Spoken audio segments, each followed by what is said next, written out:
Yeah, you read that title right. I have been on keto for over a year and I have never cheated. 50 pounds down, no rice, no bread, no pasta, no pizza, none of those carb heavy foods in over a year. And in this video, I'm gonna share with you guys my tips on not cheating, and even more so, not even craving those non-keto friendly foods. I divided this topic about cheating on keto into 4 subcategories. I'm gonna give you guys 3 of them today, which will be more like mindset hacks, I guess, which entails belief, like self-talk and the things I like tell myself day in and day out. Knowledge, like learning and educating myself on the topic. Motivation, things that just kept me pushing along for those days, if at all you have doubt. And then the 4th subcategory will be in the next video, because I didn't want to make this video an hour. It's probably already a half an hour, just my intro. But the more practical things that like you can do physically will be in the next video. So make sure you subscribe so you can see that video next week.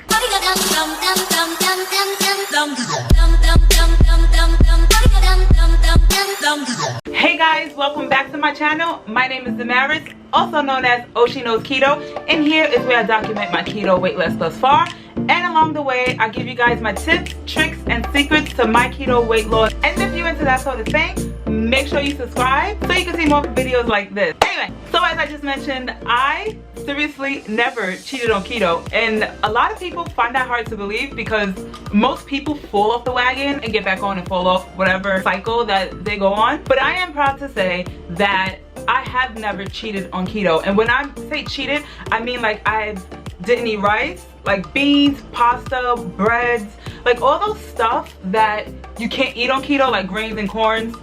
I'll put a little list right here of things like typically not supposed to eat, and I have never cheated on keto. Honestly, I didn't think of it as a big deal, like making a video about it. However, I've been coaching clients for a few months now, and I don't want to push out on blast if you're my clients watching this, but I'm gonna say a lot of my clients happen to cheat. It kind of breaks my heart because I feel like keto is relatively easy. This video is not intended to make you feel like crap, or it's not intended to boast about how amazing I am, because I never cheated on keto on my fancy self.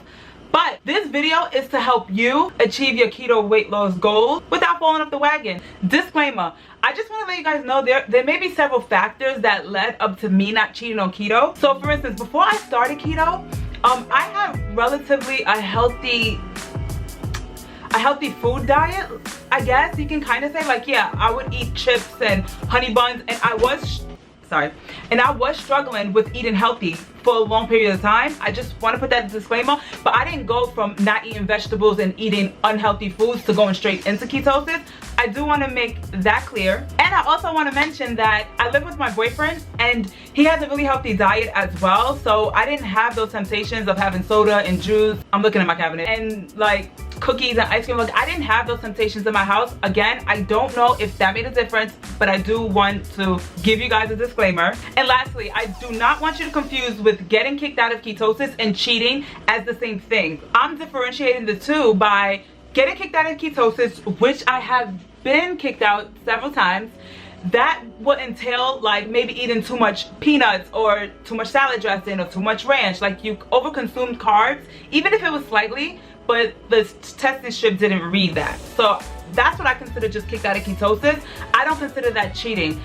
I consider cheating like, YOLO, give me the macaroni. YOLO, let me make a sandwich with bread. I consider that cheating. Like, YOLO, I don't care, give it to me. I've never had those moments, and as I said, I've never had rice, bread, pastas, and all those things that we shouldn't eat on keto. So anyway, subcategory number 1 is belief. So it's like the things you tell yourself. I constantly basically try to convince myself throughout this whole process. Before I confuse you guys anymore, tip number 1 will be change your paradigm. You have to change the way you think. So in terms of keto and cheating on keto, you have to realize that this is a lifestyle change and not a diet. And I know that sounds kind of cliche, but I think you need to get out the mind frame that I'm not going to do this for a month.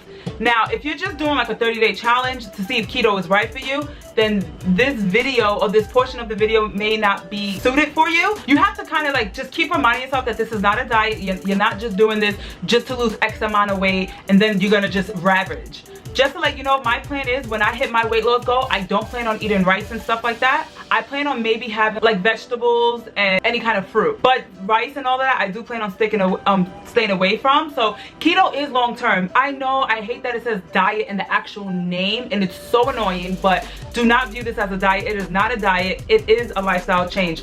So the first step is to understand that this is not a diet, and no, it's not okay to have a cheat day.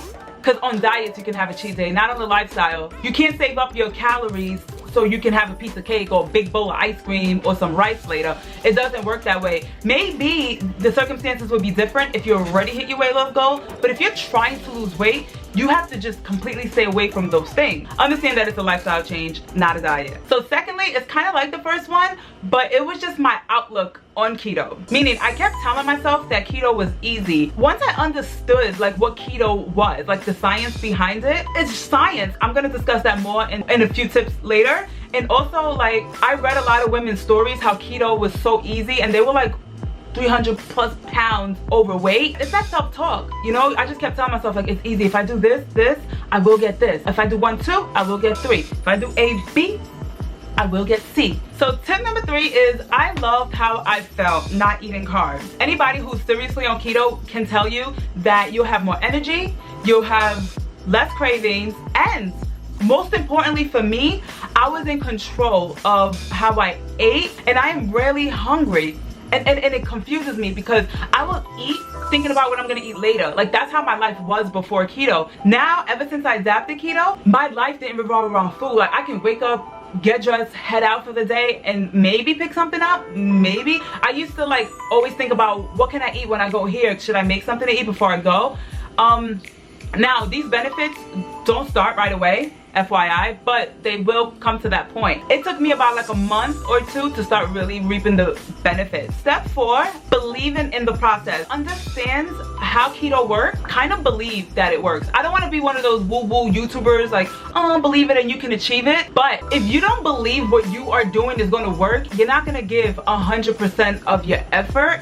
Or when something is not working, you're going to be more likely to be like, YOLO, forget it, give me that pasta. If you truly believe in the keto diet, you see people's results, you did your research, and you decide that this is something you want to do, believing in the process makes all the difference, and you will give your 100%. So the second subcategory that the next few tips are under is knowledge, basically learning. So tip number 5 is understanding the science behind keto. And the reason why I think that's so important, because whenever you want to cheat on keto, you want to understand the processes behind your action. So if you understand about insulin and the effects of sugar on your body and all that jazz, I plan on making a video about that topic.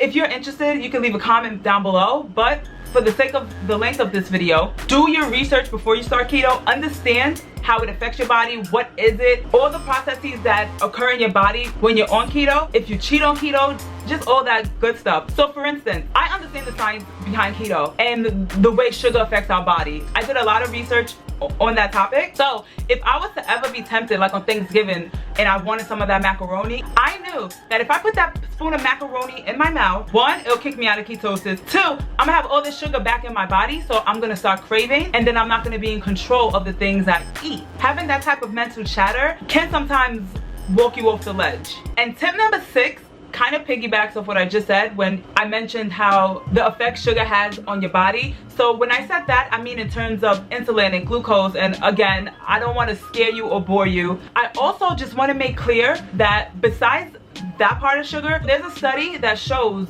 the neurological pathways in someone addicted to sugar versus someone addicted to cocaine, and the same neurological pathways light up in the brain for both, meaning that sugar is addictive. So you guys need to understand that it may be bigger than you, so you have to just be strong sometimes, you know what I mean? So I do want to mention, the longer you go without eating sugar, eventually you will not crave it, and that's the situation I'm in. After I stood strong for the first 2 months, after that it was kind of a breeze. Now for those people like some of my clients that never really stop eating sugar and they constantly cheat, even if it's just a dip and a dabble, you're still replenishing your sugar in your body, and you're never going to fully reap the benefits of ketosis, not being hungry, not craving sugar, which is the main one. Once you stop craving sugar, like, your whole life changed. So try to just stay strong in the beginning, because technically you're fighting an addiction. So my third subcategory is motivation. This is what kind of helped me trek along for those moments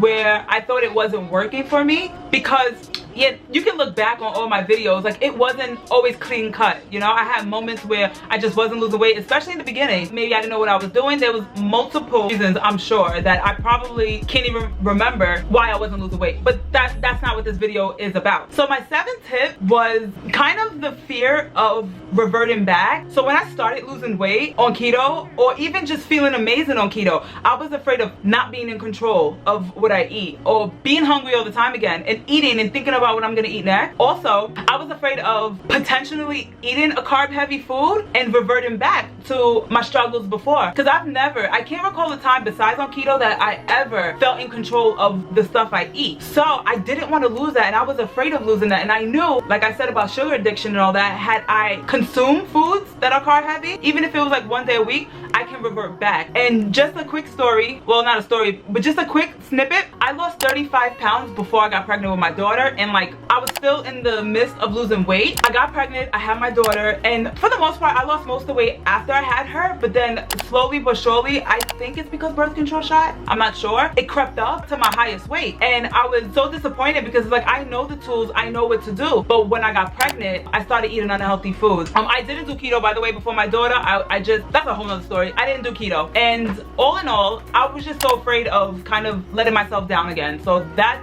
is what helps me a lot. I think that's probably one of the biggest things that helped me. I'm scared to revert back to not being in control. So tip number 8, you get immediate results with keto. Initially, you're going to lose water weight. However, when we'll go on the scale, no matter when, I don't go, oh, let me deduct 3 pounds for water weight, let me deduct 8 pounds for water weight. No, I count that 8 pounds. So therefore, when I initially lost it right away, I was over the moon, and I knew if I keep this up, it will continue, which it did. You get, like I said, relative immediate results when it came to weight loss, when it came to feeling satiated for long periods of time, when I can control the things that I want or put in my body.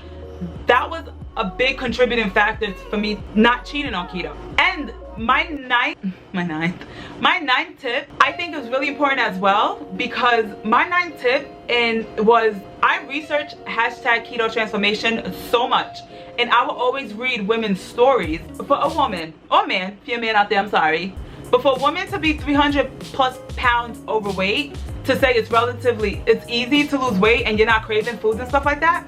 So I read so many stories from women like that. I did like 2 weeks worth of research before even starting keto. Let me tell you, that was motivation in itself.